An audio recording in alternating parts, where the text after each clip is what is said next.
রাশিয়ার পঞ্চম প্রজন্মের স্টেলথ যুদ্ধবিমান সু-57 প্রথমবারের মতো উড্ডয়ন সম্পন্ন করেছে নতুন 5th জেন ইঞ্জিন প্রোডাক্ট 177 ব্যবহার করে। সোমবার এই পরীক্ষামূলক ফ্লাইটটি সম্পন্ন হয়েছে বলে জানিয়েছেন রুশ প্রতিরক্ষা শিল্প সংশ্লিষ্ট প্রতিষ্ঠান রোস্টেক। উড্ডয়নের আগে গ্রাউন্ড ক্রুদের প্রস্তুতির পর রানওয়ে থেকে আকাশের দিকে উঠে যায় যুদ্ধবিমানটি। রোস্টেকের তথ্য অনুযায়ী ফ্লাইটটির পরিচালনা করেন রাশিয়ার ওয়ার্নার টেস্ট পাইলট রোমান কান্দাতিয়েভ। রোস্টেক জানায় প্রোডাক্ট 177 ইঞ্জিনটি সর্বোচ্চ আফটার বার্নার থ্রাস্টে 16,000 কিলোমিটার ফোর্সে শক্তি উৎপাদনে সক্ষম। একই সঙ্গে এটি সব ধরনের ফ্লাইট মোডে জ্বালানি খরচ কমানো এবং ইঞ্জিনের স্থায়িত্ব বাড়ানোর জন্য ডিজাইন করা হয়েছে।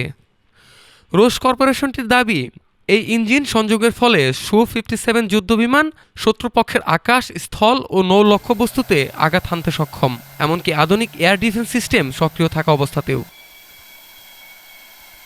News desk, Dhaka today.